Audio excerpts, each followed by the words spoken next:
Thank you, Mr. Speaker Pro Tem, and for the gentleman from Pennsylvania. A bit of reference. In the old days, when we were put in the chair, particularly when we were in freshmen, it's because we had been annoying to the speaker. So if anyone remembers that. And to the clerk staff, I love you, I appreciate you, and I'm sorry, we're about to do a whole bunch of math and a lot of numbers really fast. But it's where we're at. So, Mr. Speaker, one of the things I'm going to try to do today is basically sell two ideas. One is, and I want to be honest and careful in this because my goal is not to be sarcastic, not to be a jerk, but walk through the scale, just the scale of the borrowing, the debt problem, of our demographics, what's really going on. So I'm going to actually walk through just a couple examples of solutions we get from our wonderful, brilliant constituents and sort of explain they're probably things we should do, but they're tiny rounding errors. People don't understand. I think annually we expect to borrow about $7 billion a day. I think so far this fiscal year we're borrowing about $10 billion a day. The second thing, it's incredibly important, and if there's a staffer out there or a freshman member of Congress, burn what we're going to talk about into your consciousness. The United States, what's the greatest, at least economic threat I think we have for this government, for many ways the country? Interest. We are what's called interest fragile. I'm going to show you some charts where tiny movements on U.S. sovereign debt become trillions and trillions of dollars. Our model basically says we're going to refinance almost $10 trillion this year and add another, two and a third trillion of virgin or new borrowing. And so small bits of interest. So when you hear someone talk about things like the debt ceiling, you got to understand you're weaving a needle while jogging, because you got to deal with it in a way where how do you communicate and do actual policy? It communicates to the world debt markets. The United States is taking its debt seriously and understands the scale of the problem. And then also, while extending that debt ceiling in a way that also doesn't blow you up. And I've had some of my brothers and sisters who go, just don't raise it. Okay, great. Do you think you're ever getting a mortgage again? Do you ever think you're getting a car loan again? Do you understand what would happen to the world economy going boom and interest rates exploding when all of a sudden the United States is no longer creditworthy? Because that's what it means. And remember, one of my predictions for this year is there's three big rating agencies, S&P, Fitch, and Moody's. Moody's is the only one that has not downgraded U.S. debt yet. I predict to you before this year's over, Moody's, so all three will have downgraded U.S. sovereign debt. My other prediction is before this spring is over, the United States will cross over to 5% interest, and if it holds there, I'm going to show you how devastating that math absolutely is. The clown show has to come to an end. People need to understand, if you're a member of Congress, you are the board of the biggest economy in the world. You got to start learning your math, because at the end of the day, the math will always win. So let's do some basic things. Now, first off, part of what I'm doing, the reason I'm doing this is I'm also trying to make the moral argument of doing the really hard thing in reconciliation. The really hard thing is also the best economics. If you give a darn about your retirement, my 2.5-year-old boy's economic future, the country, and forgive me, I'm still working through my lung issues. You got to do the hard thing. So CBO and then my joint economic economists actually worked through some math and saying, what would happen, because we have all these expiring provisions of TCJA, the 2017 tax reform. And if you extend them all, So the individuals, the pass-throughs, the small business, the subchapter S's, the partnerships, if you extend those tax provisions over 10 years, it's about 4.6 trillion of revenue that would have come in because of the increased taxes, because of the expired provisions. What is this body able to do to find policies to offset that spending? Well, it turns out CBO, and as I know this chart's a little hard to read, but the punchline on it is if you functionally extend the tax policy, but you pay for it through the decade, you actually get more economic growth, that the economy actually grows. And people go, what, but you reached in and pulled money out to pay for the offsets. The idea is by doing that, you didn't deficit finance it, where you're paying interest, where you're making the debt markets more fragile, and you're also pulling 4.6 trillion additional capital out of the debt markets that could have gone into you buying a new car or the business buying new plant and equipment.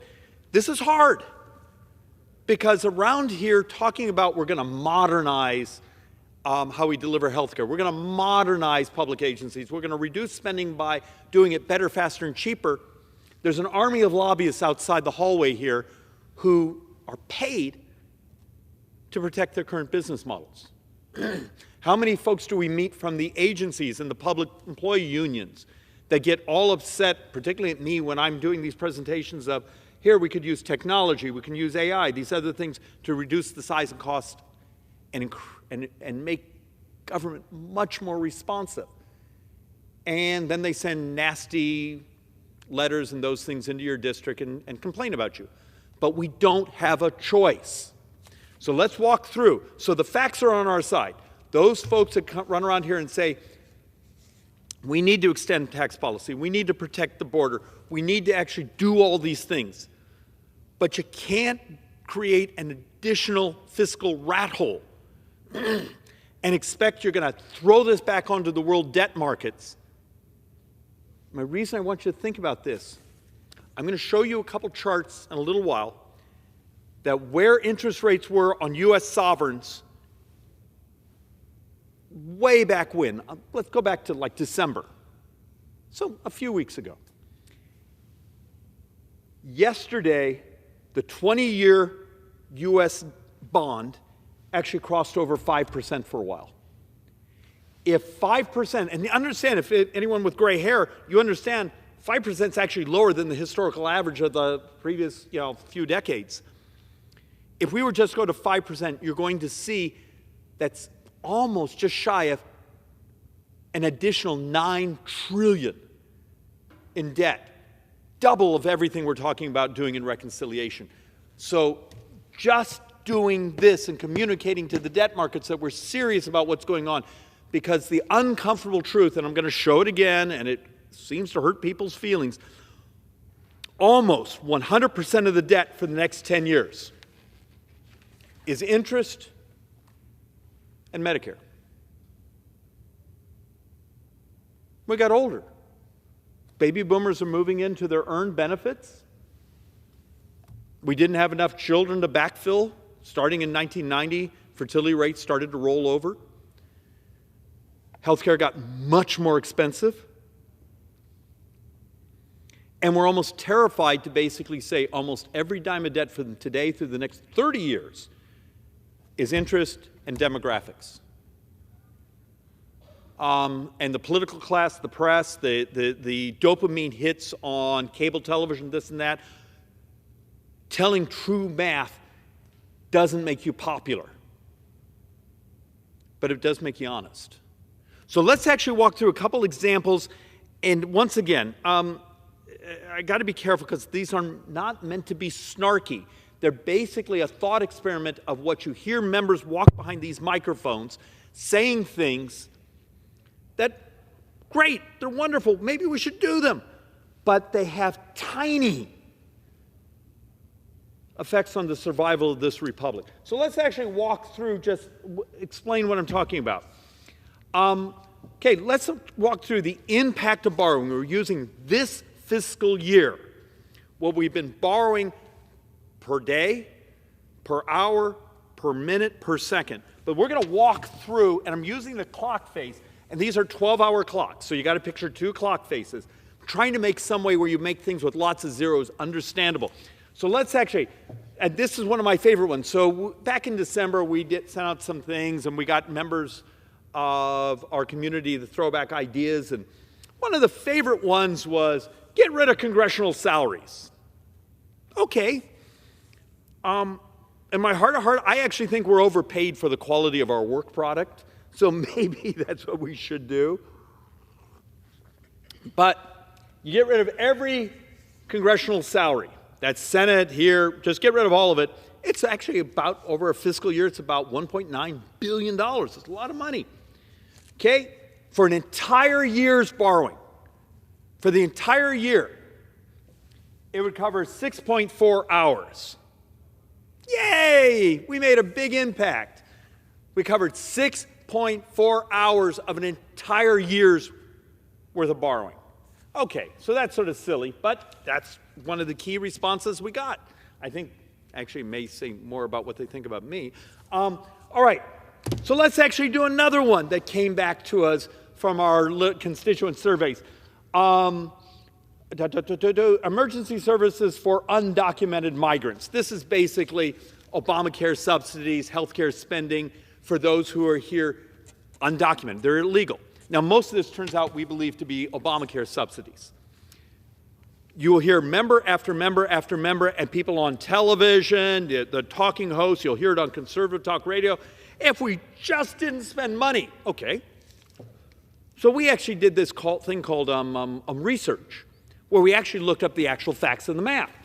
And it's about $2.7 billion for the entire year. So we get rid of it, and we probably should, but it's 9 hours of borrowing for an entire year. Yet how many times will you hear people say this in front of microphones? Stopping healthcare subsidies for those who are here undocumented, here illegally, is 9 hours of borrowing for an entire year. And there's our problem. We have people doing theater over honest math. So let's do another one. One of my particular favorites. Let's get rid of the Department of Education. And actually, I'm a big fan because there's, you know, if you believe in the 10th Amendment of the Constitution, why is this here at the federal government? Yes, but a big portion of their 4,500 employees is actually debt management, but that can be actually done by, you know, other agencies we have that actually have high-skilled folks to manage receivables, those things, bank. But if you got rid of all those 4,500 employees at the Department of Education, great. Turns out to be about $2.75 billion over an entire year you just covered. Functionally, 9 hours of borrowing. Now, how many people have you heard come behind these microphones or on conservative talk radio or other things that are saying, if we're going to get rid of the Department of Education? Great. And then the conversation moves on to something else because they act like they've covered the debt.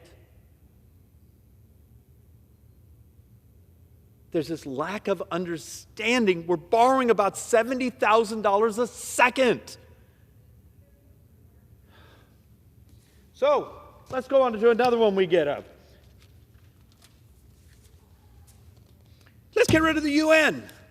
Now, I've done this a couple times, and when I did it before, the total spend on the United Nations was $18.1 billion, but that was actually in the 2023 fiscal year. But that had a bunch of the new construction for the 2024 fiscal year, which has ended already. We spent $12.9 billion on the UN, or maybe it's in this fiscal year, that's what we have appropriated. Okay, $12.9 billion is a lot of money. Let's just get rid of it. We won't, and I'm not going to even give you the other chart that shows you that how much all these foreign diplomats and stuff pay into taxes in their things they buy, the rent, and those things in New York City. Who cares? Okay, but that 12.9 gets me 43 hours. So basically a day and 3/4 of borrowing. And my point is I'm trying to walk through that we're going to probably have to do lots and lots and lots and lots and lots of these things.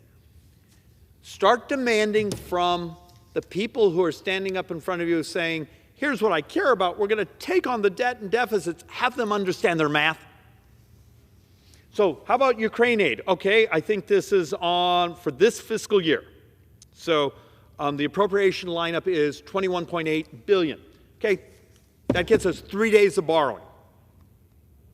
And you hear these crazy numbers being thrown out. Turns out now this is both humanitarian and I think actually the other term I often listen, but it's things that provides equipment. Often it's equipment we were depreciated out, we're going to get rid of, we send on to them. So this is both categories in that number of the 21.8. But it's 3 days. So let's actually even add a little bit. Let's go grander. Let's go much more bigly. Is that, I think, a pop culture term these days? Let's just get rid of all foreign aid. I cannot tell you how many times I run into folks back home and say, David, I'm so concerned about the debt and deficit. You know, we can balance everything if we just get rid of foreign aid. Okay. Interesting math. So we did the math.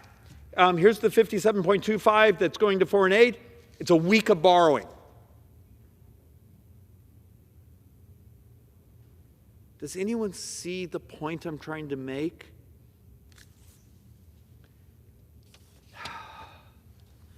You start to add up all these. And I think in all of those, we got ourselves to, what, a week and a half? We added up all the ideas that came into our office. And I think we got up to like 3 weeks of borrowing. There seems to be this lack of understanding. Every dime a member of Congress votes on is borrowed money. Every dime of defense is borrowed. Every dime of non-defense discretionary. And this year, I'm doing this off the top of my head, which is always dangerous. I think it's about $400-some billion of what we call earned benefits, mandatory spending, is borrowed money. And trying to just demonstrate, so there's this term we do, on-budget receipts. Okay, you got your paycheck.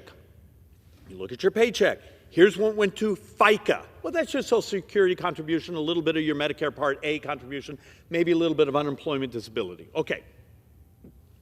That's sort of considered off-budget tax contributions. That's coming from your FICA tax.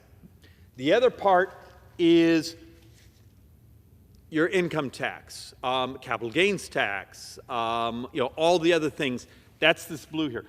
To give you an idea, net interest this fiscal year, the interest we pay back to the people who've been kind enough to buy our bonds. And remember, China is not the #1 owner of bonds. I think now it's Japan, and China's been actually rolling off its bonds for like 3-4 years. I think they're somewhere now in the $800-900 billion range. Of the $36 trillion in debt we have, remember about $28-29 trillion of that is what we sell out to the market. The others we borrow internally. So we borrow the Social Security Trust Fund, we borrow other monies internally, but we still have to pay interest.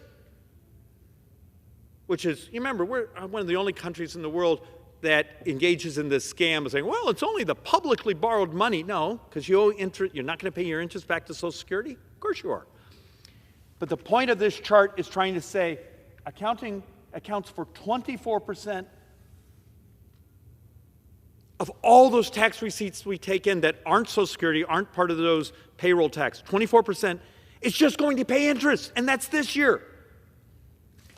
And the crazy thing is these numbers were scored when we thought the mean interest on U.S. sovereign debt was going to be somewhere around the 3 and 3.25. Have you seen what's happened the last 3 weeks? Did I mention a moment ago that the 20-year bond yesterday went over 5%? This number is about to explode on us. It's called interest fragility.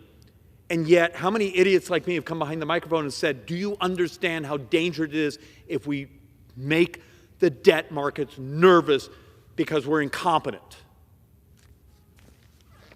So let's do one more of these. Just to make the point, So this is the tax receipts, fiscal year 24. Okay, so it's a fixed number. That's the last fiscal year. The red here, that's the Social Security taxes, Medicare Part A, da-da-da-da. This was everything else. So even in that case, it's still basically 24% of it's still 24 here. I just did this chart so you could see when you hear someone talk about total tax receipts, this is obligated to earned benefits. And oddly enough, this number isn't big enough to cover the earned benefits. That's why every month Social Security has to present its special T-bills to Treasury, cash in. So remember, Social Security does not add to the debt. Cashing in their special T-bills and the Treasury having to finance it and give the money back to Social Security does add to the debt. Just you remember there's two steps in there. So back to the oldie but goodie. You see everything in red? That's on autopilot. Your member of Congress doesn't even vote on it. What's in blue? Non-defense, defense,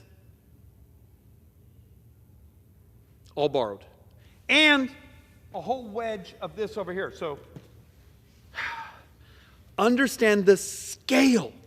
And look, it's hard to see 12 zeros in your head, but that's just $1 trillion. We're probably going to borrow $2 1/3 trillion this year. And we have these debates and discussions. Oh, we're going to have to do reconciliation. Yes, of course we are. We still don't have 60 votes in the Senate. If we're going to move policy, of course we are.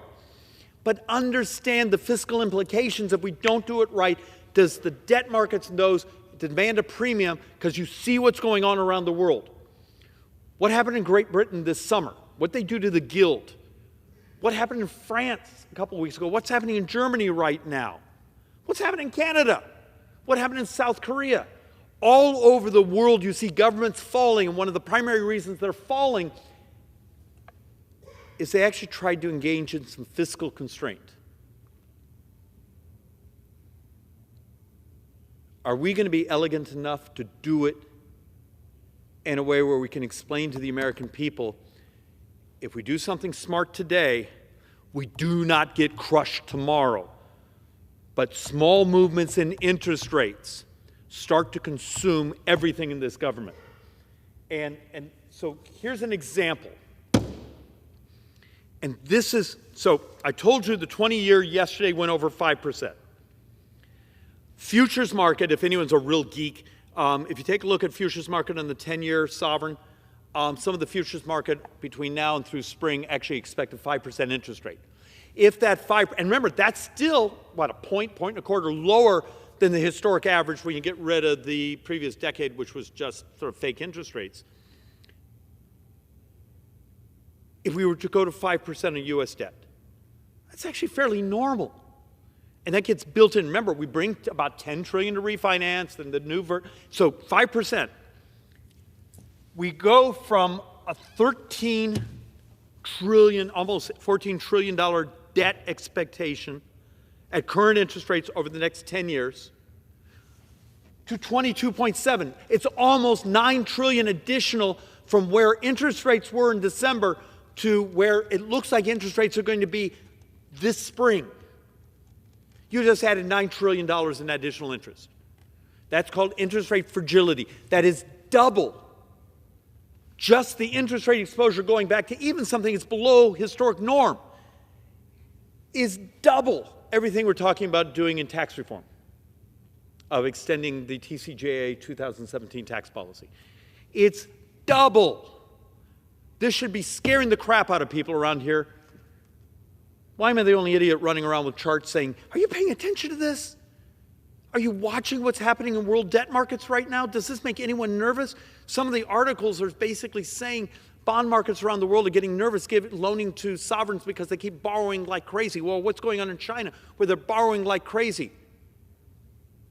We're borrowing like crazy. There's only so much borrowable money in the world, and we're chewing it up.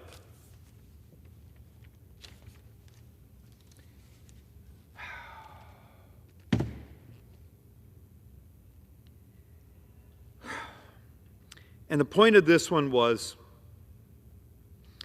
if we were to pretend, ignore the law, and just extend our spending policies we have today in functionally 9 budget years. 9.2% of the entire economy is just interest. We expect almost 7% of this year to be borrowing. But the concept of just your... Let me rephrase it because I just screwed that up. 9.2% of the entire economy will be debt, not interest. Debt. A couple of our economists basically say we're going to borrow about 7% of the entire economy this year. If we don't start to stabilize that and roll it down, you hit this interest spiral into the ground, because I'm going to show you a couple charts here should scare the crap out of you of how much of the taxes we take in from hardworking people, from things, is just paying interest. So let's make that a little more understandable. Mr. Speaker, some of us with gray hair sort of remember, Mr. Green laughs at me, there's this thing called the 70s, 80s, 90s, even 2000s before the Great Recession, and mean interest rates on U.S. debt was about 6. Okay, so just an example of what it means when you're carrying 36 trillion in debt.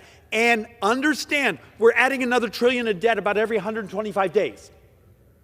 Let's say that again. Every 125 days, we basically tacking on another $1 trillion of borrowing. But if we went back to a historic average of 6, it'd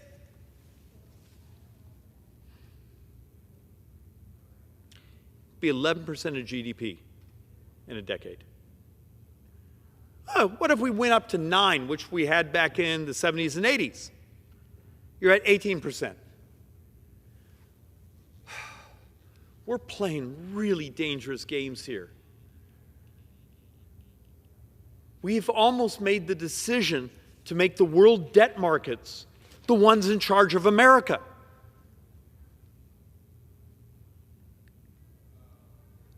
Every second, we're borrowing about $70,000. Do you not think the retired couple, the foreign government, the big business, the rich person who are buying U.S. savings bonds, are you pretending they don't actually sort of care about what we do here and that we're going to make sure they get their money back? Or is it just all magic money? But understand what that 6%, and this is sort of the punchline of what I'm trying to communicate here. By 2034, that's 9 budget years from now, debt servicing at 6%, so back even below the historic average, rates would consume 45% of all tax receipts. Let's do that again. Imagine a world where 45% of all tax receipts that come into the government just are paying interest.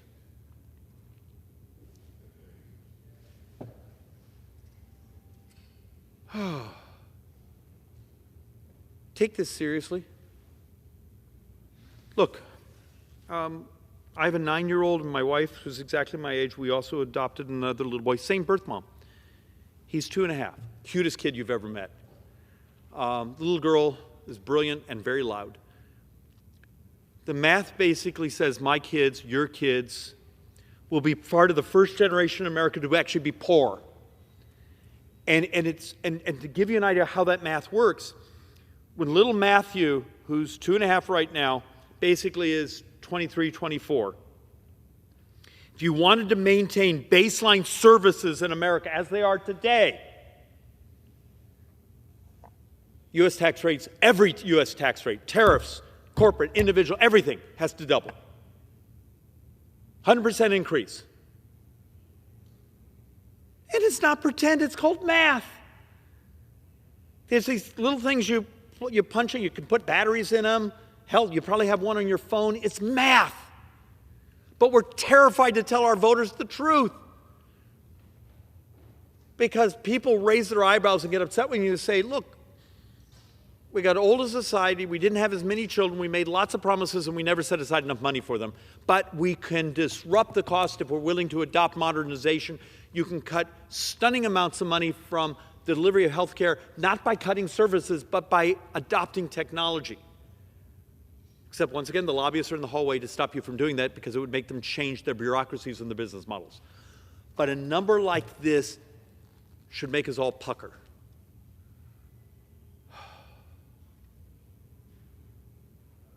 That if we just went back to normal interest rates, in 9 years, 45% of all of our tax receipts go into just interest. That's called interest fragility. It's the single thing that scares me the most in the society is we're no longer in charge. We've basically made the decision the debt markets are. So let's actually get a little more dystopian. And part of this is to make an impact. What if we went to 9% interest? It's happened.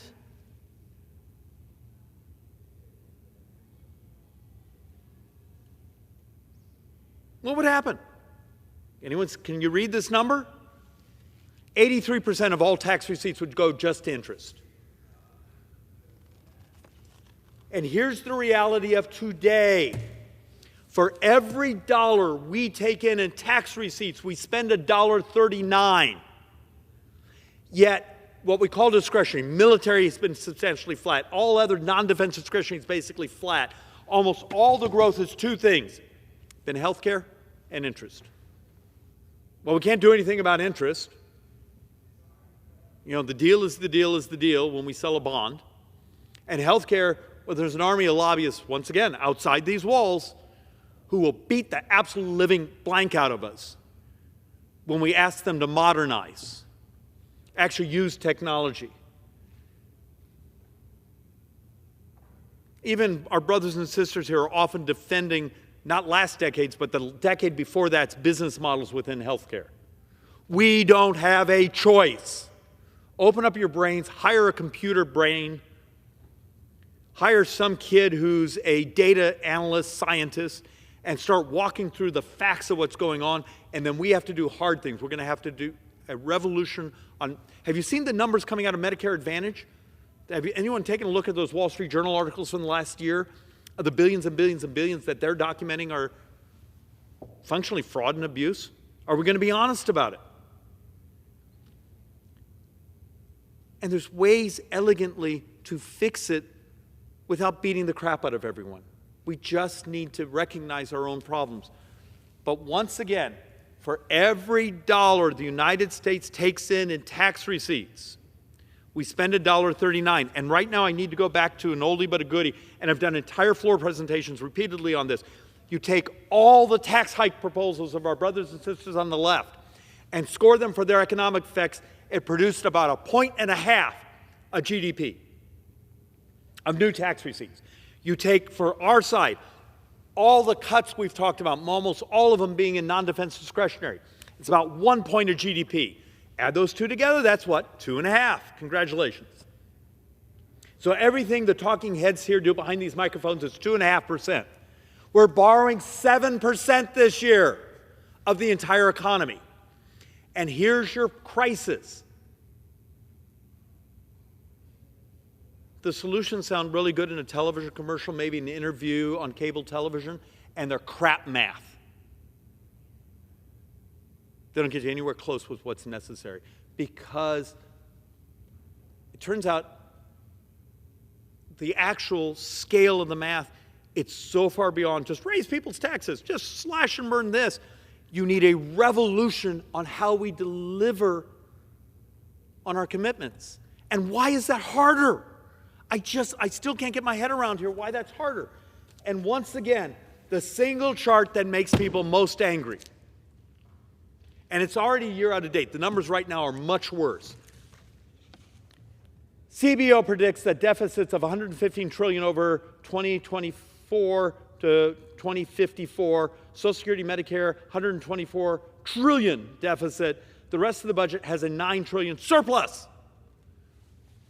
See this? The spending and the interest cover. Spending and interest cover. Remember, Social Security has about 9 more years and the trust fund's empty. Are we going to fix it? Are we allowed to talk about it? But if you talk about it, the Democrats are going to run nasty ads about you. So somehow they're comfortable with the immorality of in 9 years we're going to double senior poverty in America. Because that's what's happening. But you're not allowed to talk about it because they'll attack you. They spent, what, a couple million beating the crap out of me because I care about saving Social Security. I care about not doubling senior poverty. Somehow lying about it is the political tactic of this place. They care so much more about power than saving our brothers and sisters. You already have a crisis right now of baby boomers. Inflation pushing them out of their housing. We see it, I think it was last year I saw the statistic on baby boomers, doubling of homelessness because they're being priced out of their homes because of inflation. That's the morality of this place, because we do crap economics, because we make public policy by our feelings instead of math. But the reality of it, if you look at the CBO projection, now this is a year and a half ago, so inflation, it's trimmed off a bit from their numbers. Interest rates substantially higher. These numbers are going to pop when they redo them because of the higher interest rates. Off of I was trying to do it, it's dangerous when I try to do these things off the top of my head, but I was coming in about 133, 136 trillion of borrowing over the 30 years because of the higher interest rates, and could be substantially higher if we were actually truly at 5 or 6. The point is, debate after debate after debate after debate, we stand here and we argue about the non-defense discretionary, which is like 13% of the spending. And even in this projection, it actually grows slower than tax receipts.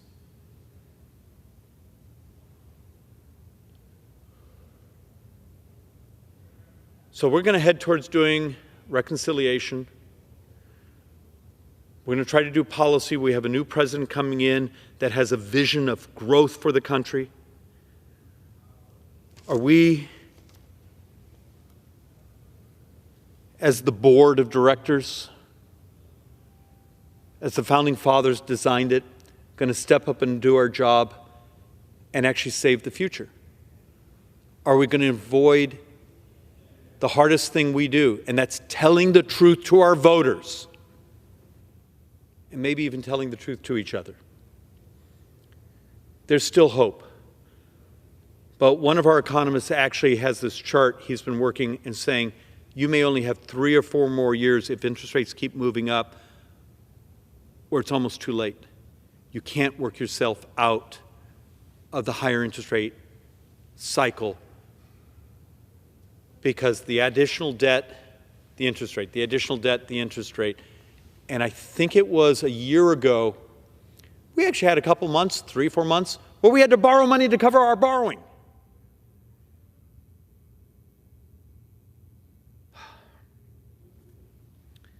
Mr. Speaker, there's hope. There's a way to make the math work. There's a way to do it in a moral fashion. It's just when you have a complex problem, turns out the solutions are complex. Is the modern Congress capable of doing complexity? With that, I yield back.